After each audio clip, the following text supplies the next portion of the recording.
Hello, my name is Christopher Franz. I'm the founder of Country Community Honor. I'm here having a conversation with Case Dixon. Introduce yourself, Case. Hello, everyone. My name is Case Dixon. I am a home health physical therapist assistant, and I am running for U.S. Congress in Alabama's 6th Congressional District. What made you decide that you needed to run? I've been dissatisfied with our current leadership. I feel like he has strayed from the conservative principles that I subscribe to, and I'm not seeing a lot of folks that are willing to stand up to that. And so I figured it was a disservice to my children. I've got two young daughters. I've got a 17-month-old and a 7-week-old. And, I just felt like, how can I look them in the eyes and say that I didn't strive to do something better and try to make, a better life for them? My wife and I, we tried to buy our first home, or we did buy our first home a couple of years ago, and just the inflation and the interest rates and the things that we were seeing. And I just can't imagine what it's going to be in 20 years for my kids. Um, is there a main focus you're trying to run on? Is there like one policy point that is just the most important thing to you? Yeah, most definitely. Our national debt, I feel like, is our biggest problem right now. We're seeing both parties, whenever they can't come to an agreement, the only thing they can agree on is to spend more money. And like I said, that's really just tying into the hardships that I feel like a lot of Americans are facing. And I feel like maybe a lot of people don't even realize how our national debt is affecting making everyday life more difficult and harder to get by. Is there specific programs that you would want to look at cutting? Like, how would we pay off the national debt? Where would we cut spending? What would be the first step? I mean, really, I think everything is on the table at this point. Unfortunately, that's where we're at. And a lot of folks might scoff at that or definitely have some concerns, and I understand. But any programs that people like and that they feel like might be at risk, I can promise you this: that if we continue down this path, they will go away overnight without any sort of uh, ability to prepare and without any warning. So, to anyone that would think I'm the guy trying to take your stuff, I'm the only guy that's trying to, preserve your ability to have some stuff. You're saying, hey, maybe we need to take your stuff right now for a few years, and then that way you'll still have some stuff later down the road. Not necessarily take stuff, Well, but yeah, but cut scale back. back on the spending, Yeah. maybe tie some things to more GDP growth, or for folks like myself that are younger, I've got not very much confidence the amount of stuff, right? I mean, we can talk about specifics, whether it Medicare, Social Security, whatever it may be. I've got little to no confidence that that's going to be there when I get to retirement age anyway. And so, especially for younger people, if we could scale back on some things, um, we've already seen the retirement age raised to 67 to get full benefits. I think for younger people like myself who don't foresee any benefits, it would be feasible to adjust the retirement age once again, maybe for people 55 and below, 50 and below. We could get down to the semantics of it. But I think that ultimately we have to make a change. Otherwise, like I said, no one's going to get anything. And you're in the healthcare industry, and on your website it says one of the things you want to do is break big pharma. Like, what type of policies would you try to implement where to stop big pharma per se? Because a lot of complaints people have is the pharmaceutical industry is controlling so much of our healthcare industry. Right, right. There's a few things that are more local issues, and I feel like I could leverage my position in U.S. Congress to maybe get with some more local elected officials, but specifically here in Alabama, certificate of need laws. In case you're not familiar, it's basically, I mean, it's just strict regulations on what you can and can't do. If you want to open a facility, an opposite competitor can oppose you, and they could easily strike down your ability to open said facility.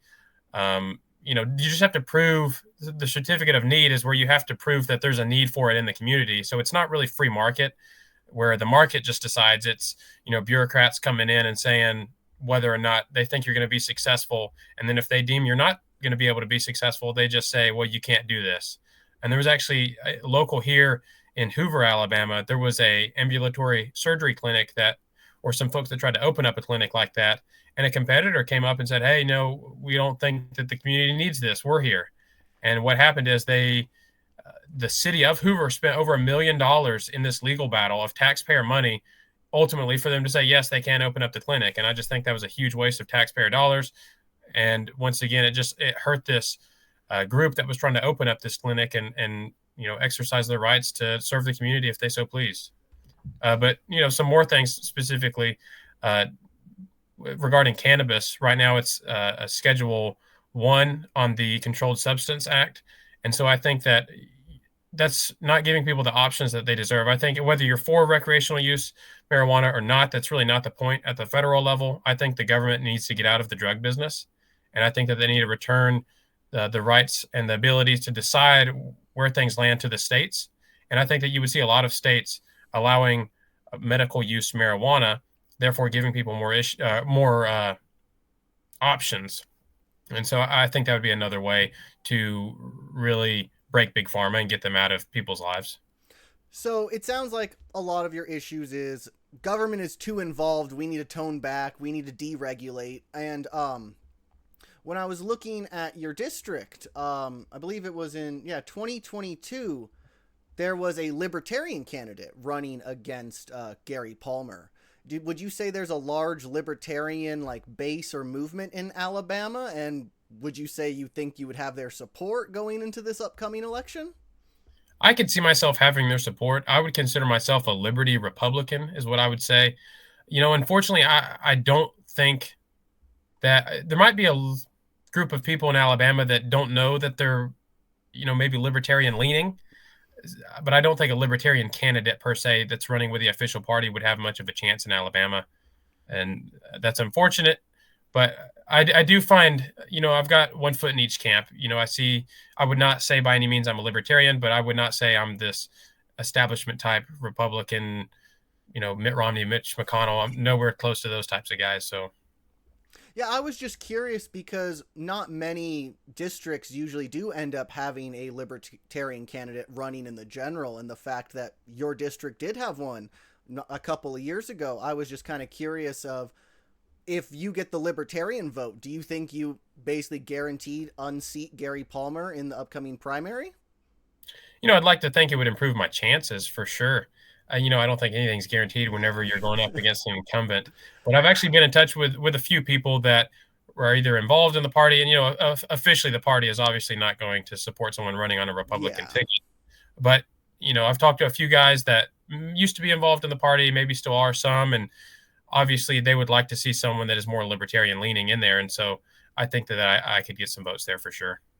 And with you mentioning that they're not going to support a candidate that's not running as a libertarian, that's another reason why I decided I needed to try to create Country Community Honor, because I'm tired of the imaginary letters next to people's names like, oh, they're not a libertarian, I can't support them. And it's like, I understand they're not a libertarian running the party, but their beliefs match yours very similarly. You can register as a Republican and vote in the Republican primary for this candidate, but Right. the sad reality is many people don't do that, and then we're stuck where you are running in a primary against a Republican incumbent who has the who has the backing of the party, and the party voters. Basically, most primary voters are the party voters who will just do whatever the party says, back and vote whoever the party wants them to.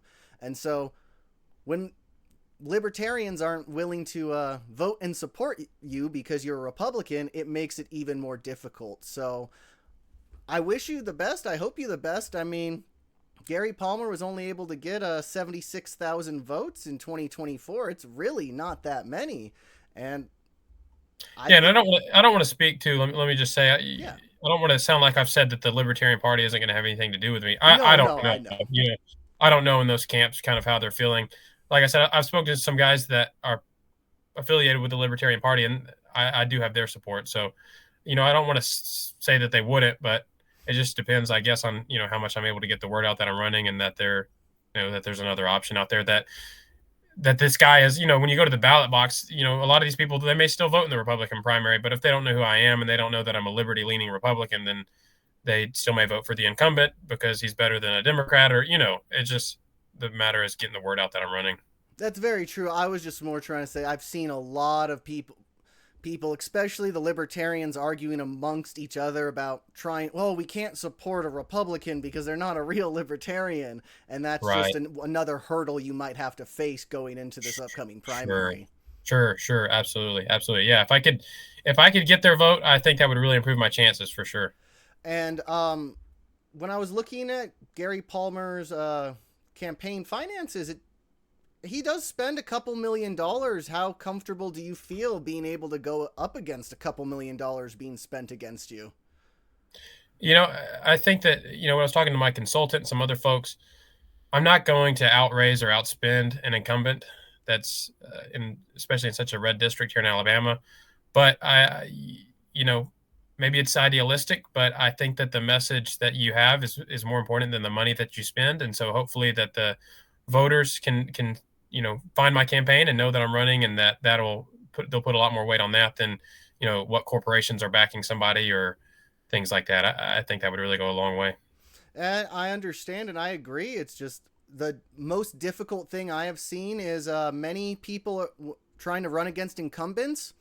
That millions of dollars is used to slander, lie, and defame them, and then they don't have the funds to be able to compete against those lies and slander.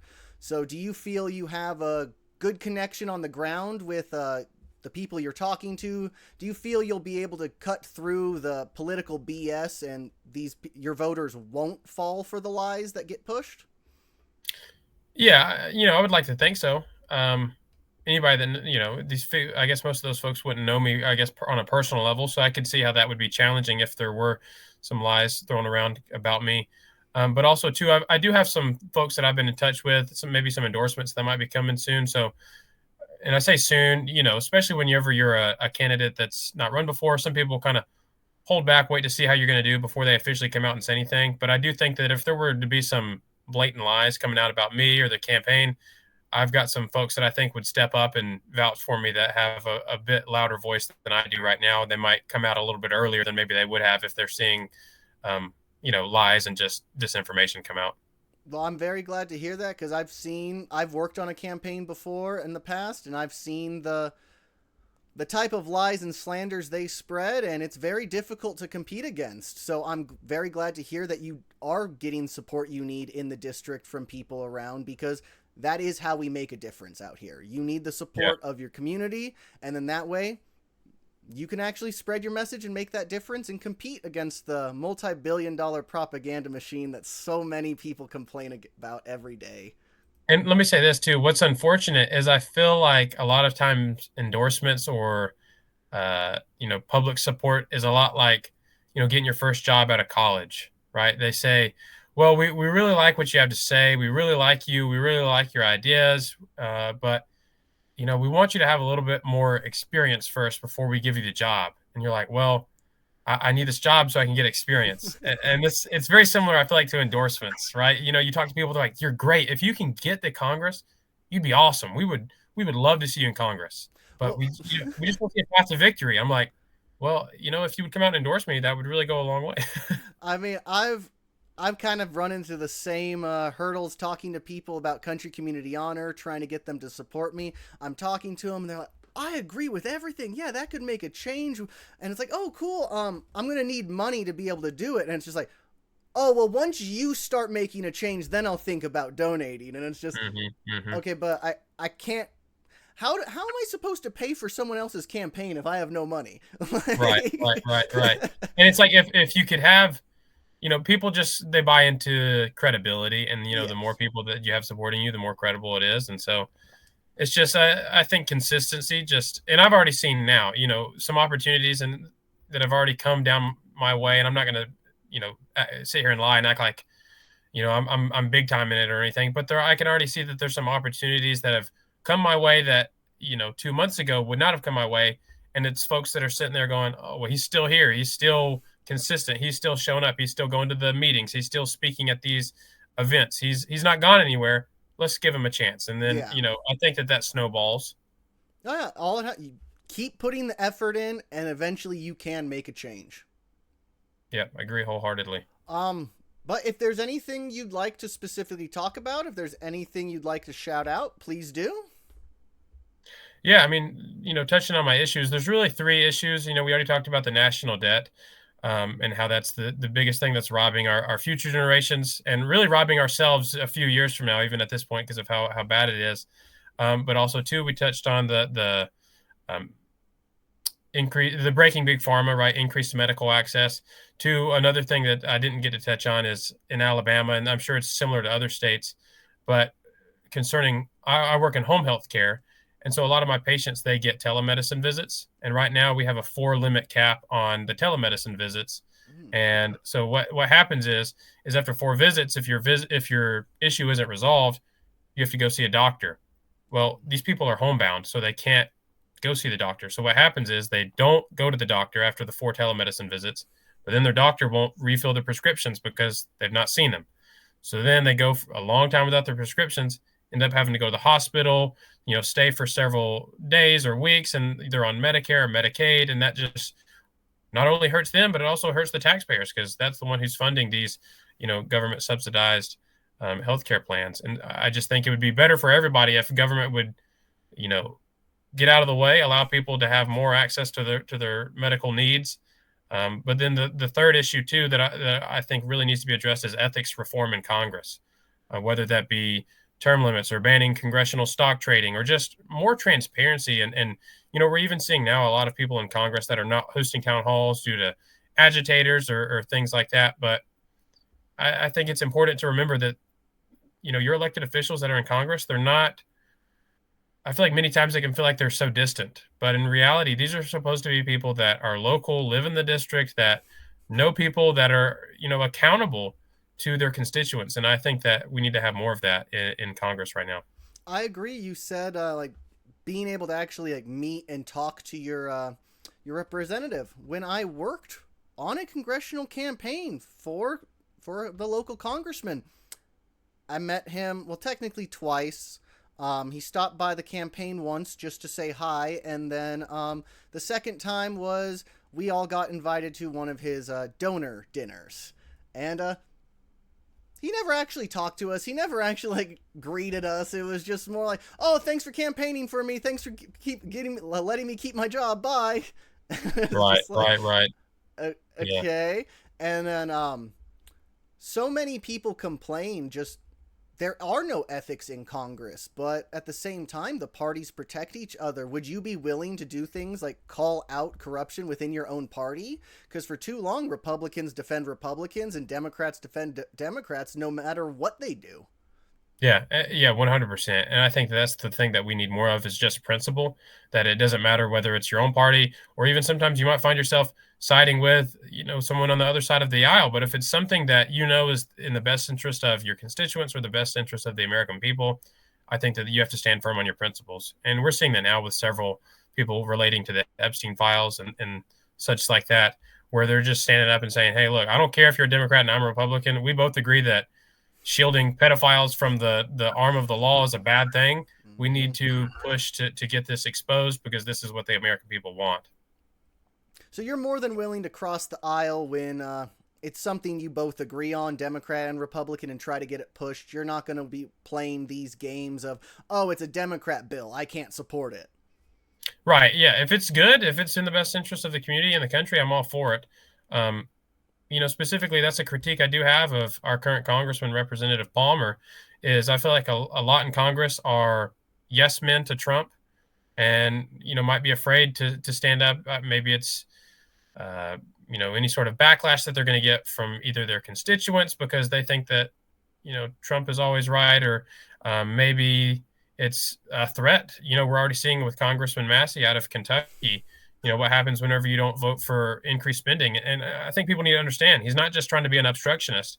That's someone that legitimately believes, and I believe this as well, that this is going to hurt the economy and cause inflation and make it harder for everyday Americans to get by. But for believing that and standing up for believing in that and standing up for his constituents, now there's a super PAC launched against him that's not even remotely being funded by people that have the same interest of his constituents.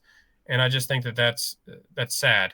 And I think that we need to be able to stand up against people that don't have the best interest of our constituents. And that's really what I really wanted to do with Country Community Honor, is just give people like you a chance to have a platform, be able to spread their message, be able to compete against these establishment incumbents and have a chance at unseating them. Because if people like you aren't able to get their message out, aren't able to actually campaign, then how do you actually make a difference? How do you make a change if we can't get new people into office? Sure, sure. And let me say this too for any of the viewers. I don't want to come across as a, unabashed just Trump hater or anything like that. I mean, to be 100% honest, I did vote for President Trump. Obviously, I voted for him in the general election, um, but even in the primaries as well. And we could get into the details of why I did what I did, but ultimately, that doesn't mean I agree with everything that anyone does. There's not one person that I think I'm ever going to wholeheartedly agree with everything that they do, and I think that with anything, you need voices from both sides to kind of tug on you from one side to the other to keep you centered. And whenever you have this whole plethora of people that are just become yes men or yes women, you start veering way too far to one side with no check and balance. And that's the whole uh, premise of our system is checks and balances.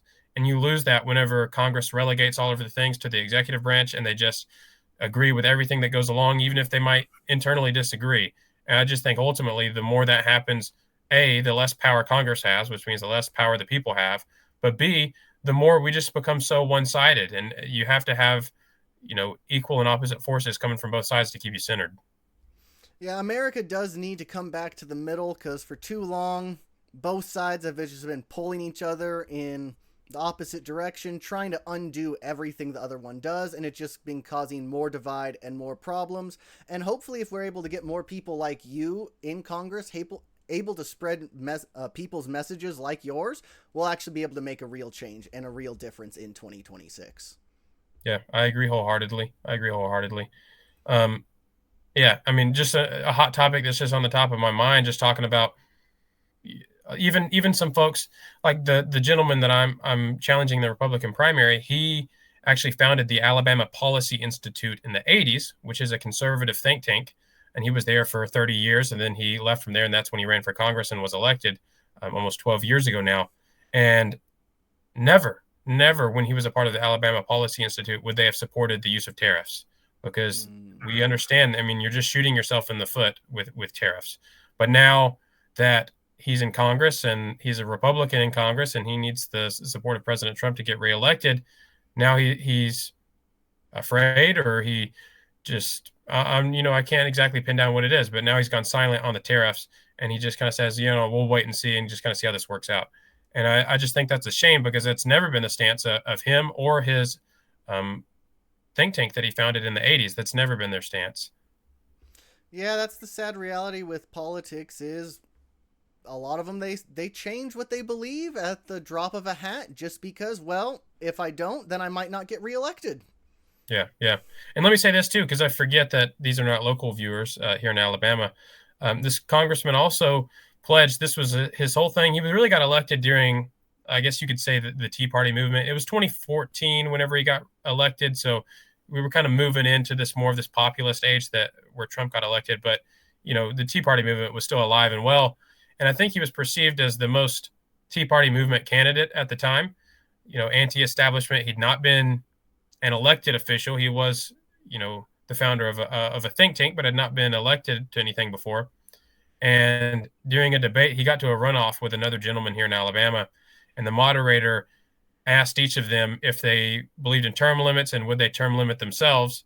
And the guy that was challenging him in the runoff, he's like, no, I'm not going to term limit myself. I do believe in term limits, but if Nancy Pelosi's not going to abide by term limits, if it's not law, why would Republicans shoot themselves in the foot and bow out after so many years in Congress?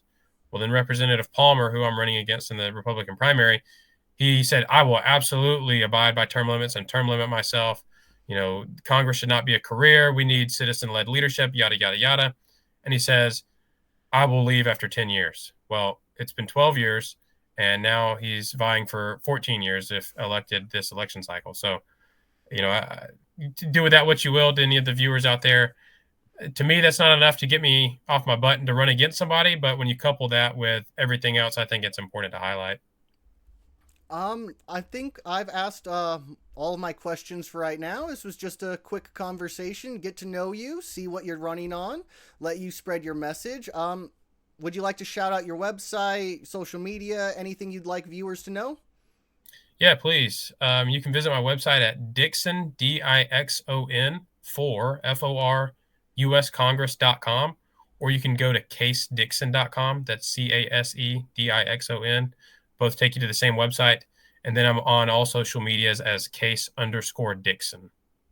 Well, thank you so much for taking the time to have this conversation with us, and have a great day. Absolutely. Thank you for having me. I appreciate it. Thank you so much.